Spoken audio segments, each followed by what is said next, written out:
An expert claims Democratic voters are more centrist and want centrist candidates. I can't believe this, but I actually agreed with Tucker Carlson on something. You won't believe it, but he actually called out regime change wars. And many viewers were unsatisfied with Bernie Sanders' town hall answer on reparations.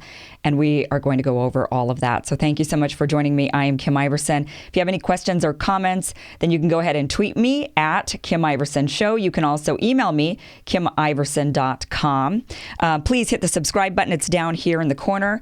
Just hit that, subscribe to this channel. I would really appreciate it. Also, if you want the audio version of this show, the link is down below. And of course, I am always appreciative if you do become a patron. I could absolutely use your support to keep the show going. So thank you.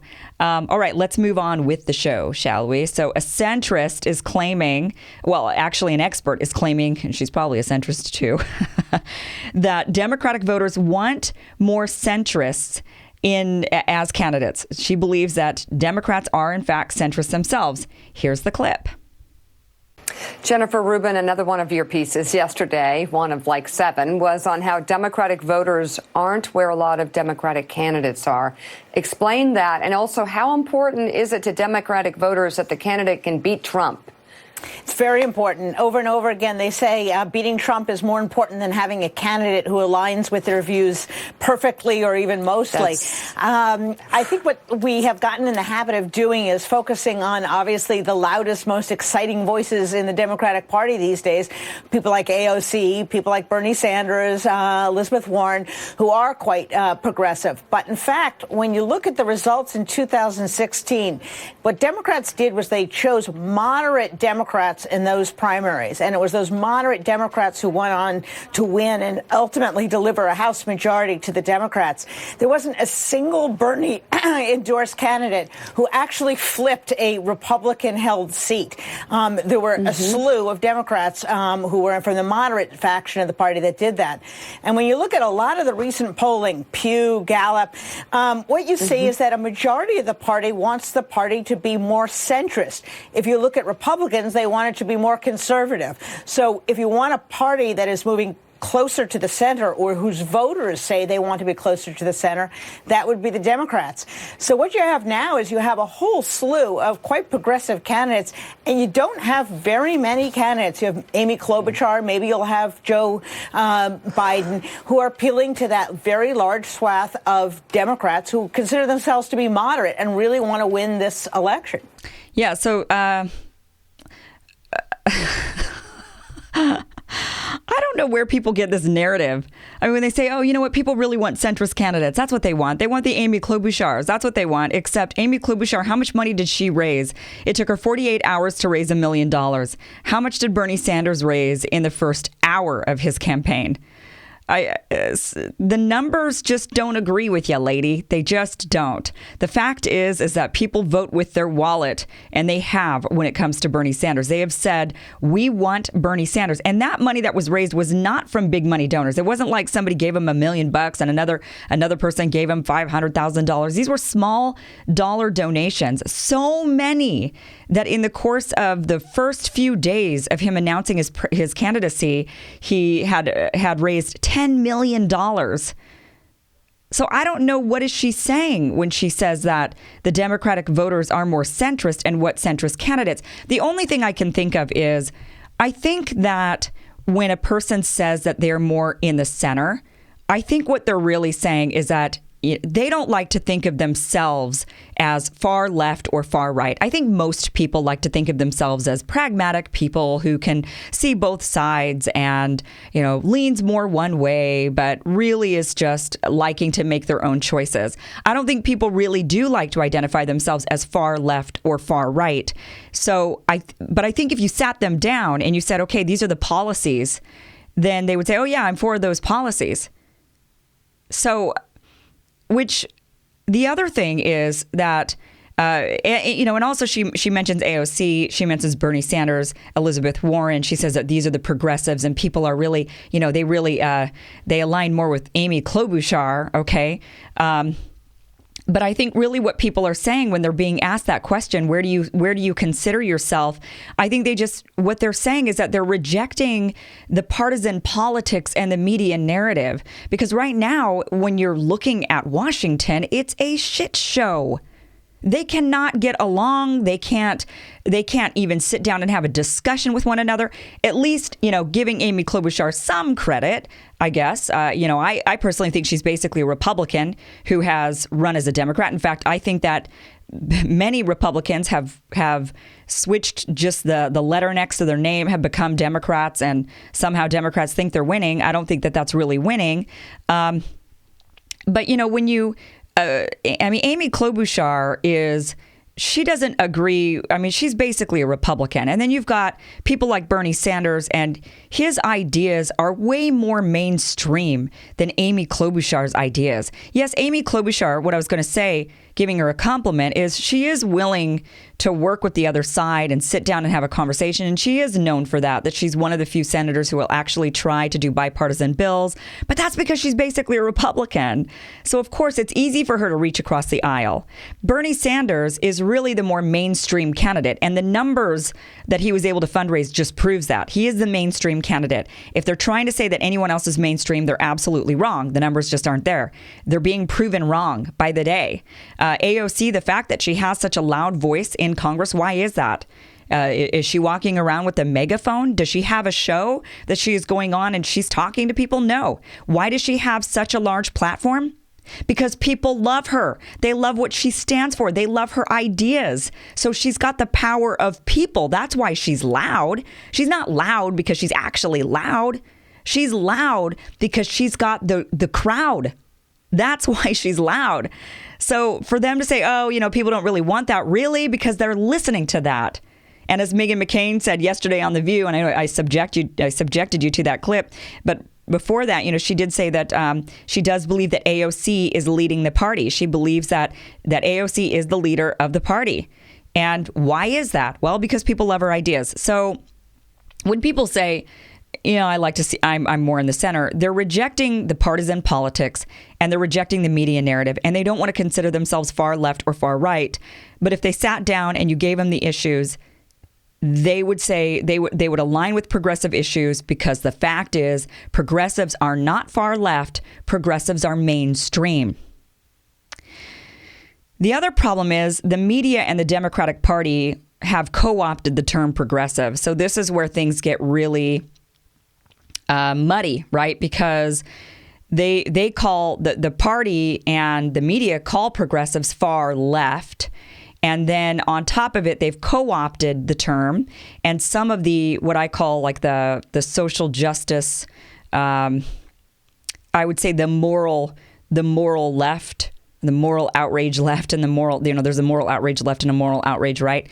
I do think that many in the moral outrage left have co-opted the term progressive. They call themselves progressives, but they actually don't even understand the progressive movement. They don't understand that it is more about classism and money in politics and endless wars. That is fundamentally what progressives are focused on, hyper-focused on this. Ending the wealth inequality, ending the corruption in government, and ending the endless wars. That is the platform.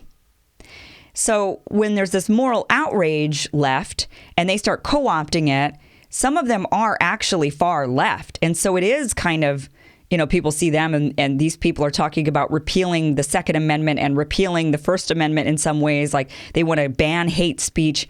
But then, you ask them what hate speech is and it's almost everything. They want to repeal the Second Amendment completely.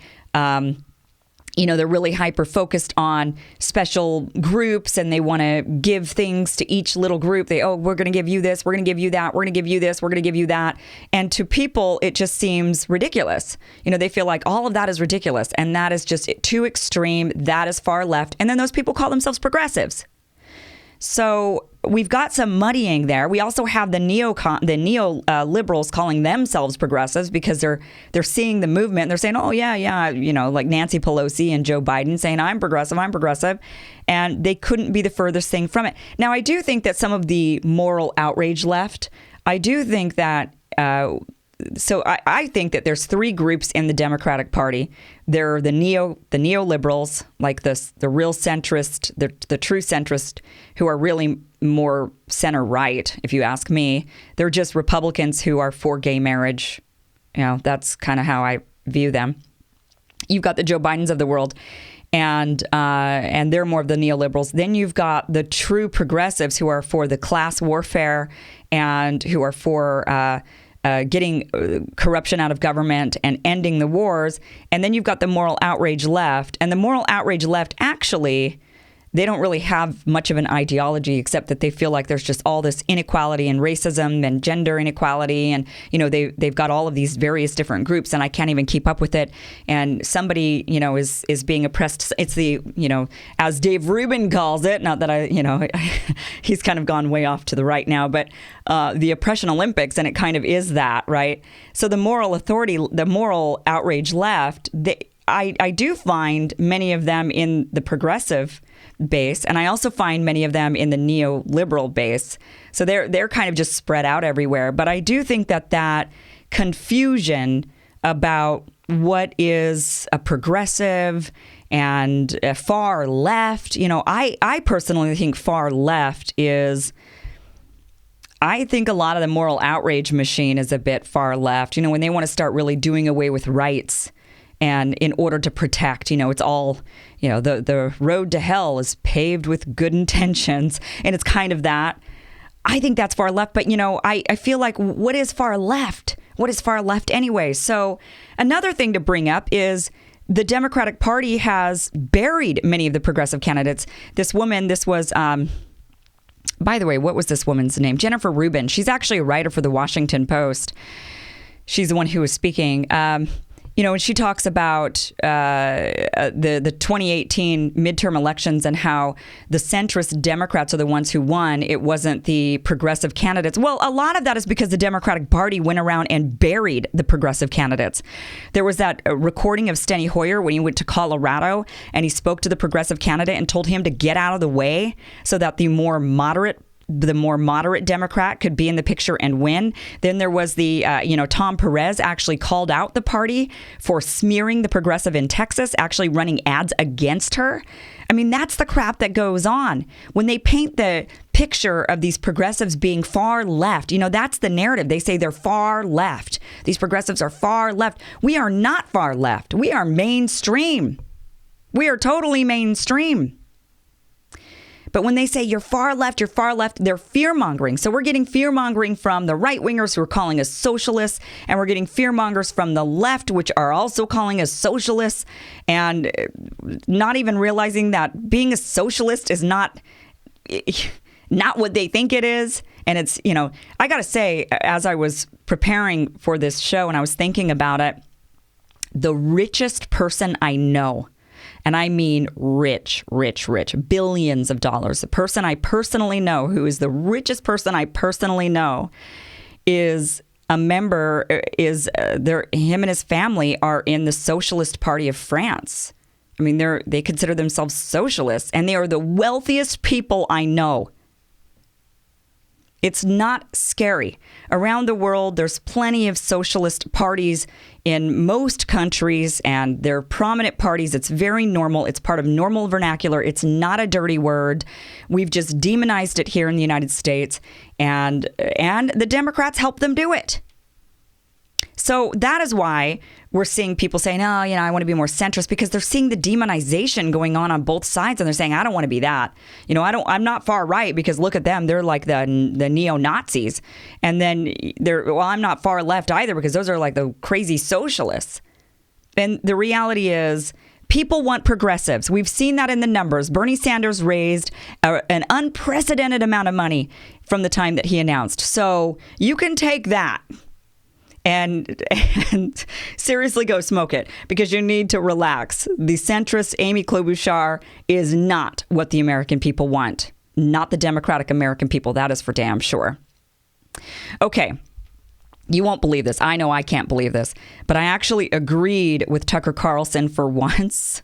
He actually has an anti-regime change war message So I have to show it to you because it just absolutely blew my mind. That is coming up next.